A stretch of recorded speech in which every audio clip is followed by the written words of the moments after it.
Hi guys. So it's the beginning of November here in the Northeast, and it's really the end of the growing season. But there's always going to be warm days coming up still for quite some time, and we want to be able to provide habitat for our pollinators and also to enjoy our gardens. So let's take a look at what there is still to enjoy in our gardens so that you can consider perhaps adding some new plants for this time of the year next year. Let me begin with one of my very favorite plants at this time of the year, and that is Huberic's Blue Star. Just take a look at this beautiful gold foliage. That foliage looks fantastic against the blue of this blue spruce in the back. So just take a look at how beautiful that is with the blue spruce, although the blue spruce is not native. I do want to let you know that Huberic's Blue Star is really not native to the Northeast. It is really more the south central region of our country. However, it does very well, and it has silvery blue stars, silvery blue flowers in the spring. It grows easily in average garden soil, but will also grow on dry, rocky sites. So if you have a dry, rocky site, this plant is a good one for you.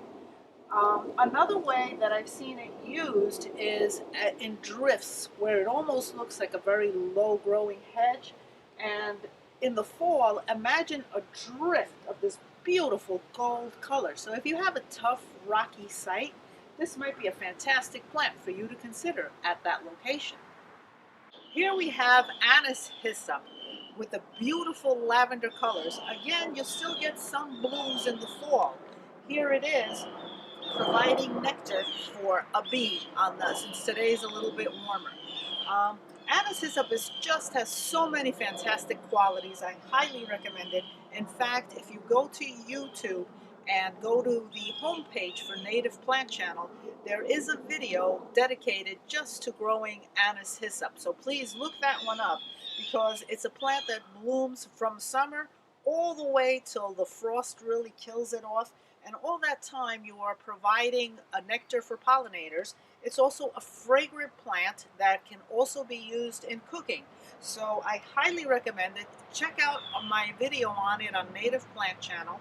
And it grows easily from seed as well. So consider this if you don't already have it. Do you have an arbor or perhaps a fence that you would like to cover with a vine? Well, I have a fantastic one for you, and that is our native trumpet honeysuckle, also called coral honeysuckle. This plant is completely covered in the spring with these beautiful orange-red blooms. They are just spectacular in the summer when it's in bloom. But however, it will continue to bloom throughout the entire season, although not as prolifically as it does in the spring.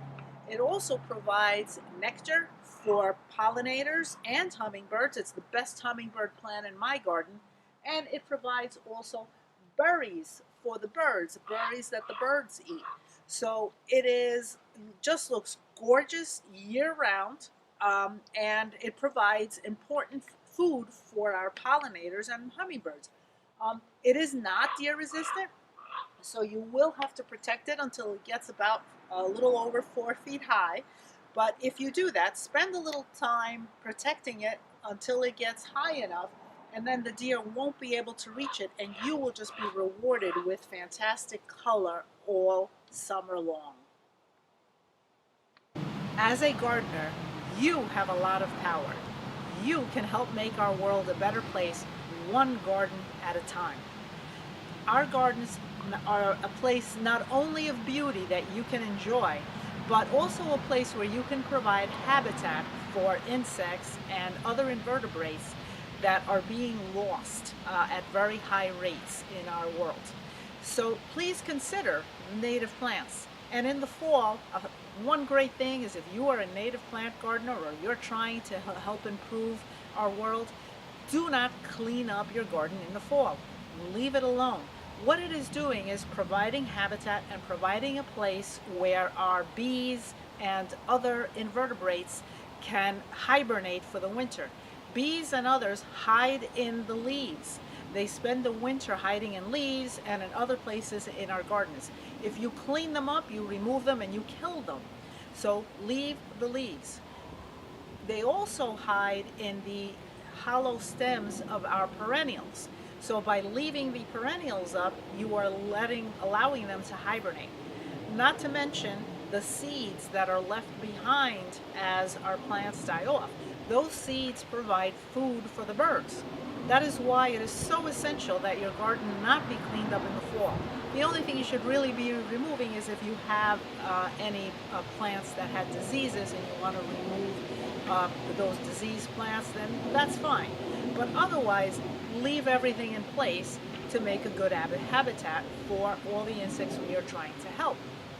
If you have too many leaves in a place you don't like them, then consider just moving them somewhere else on your property where you won't have to look at them, but where our insects can still hibernate for the winter. The shrub behind me is summersweet, and this variety is called rosea. It grows up to 8 feet tall. It does colonize, but it takes a very long time for it to colonize.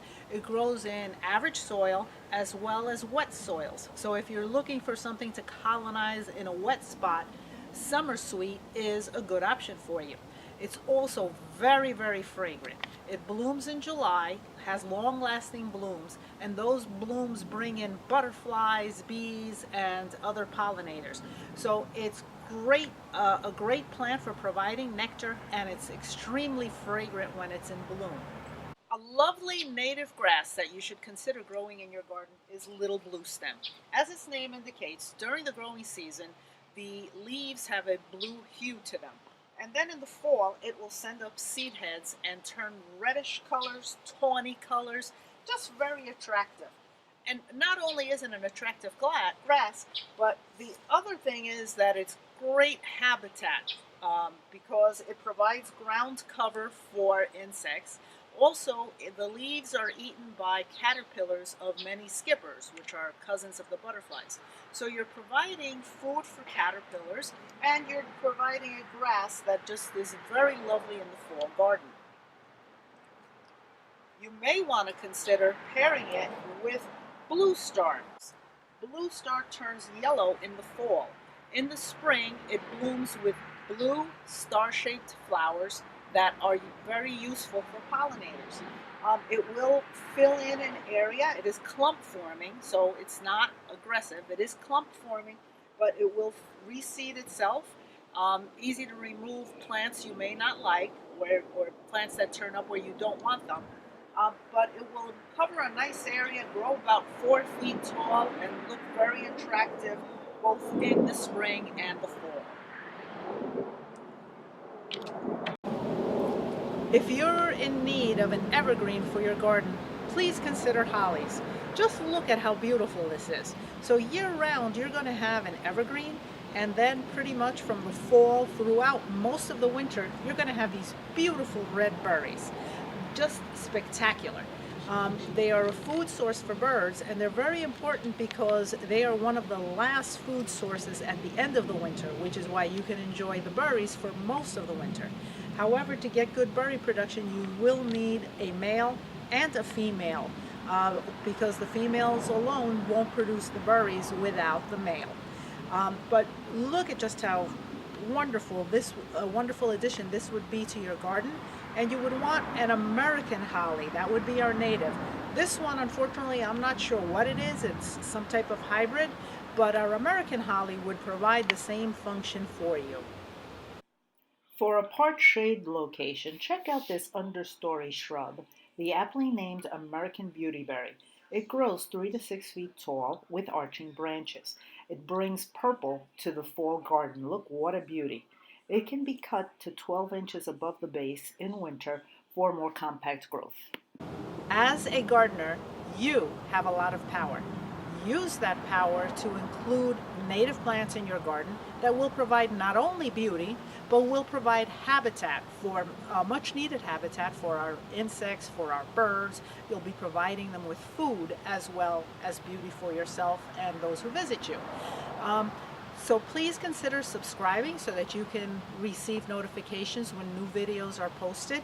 And get out there, have a great time, enjoy your gardens, and make this world a better place, one garden at a time.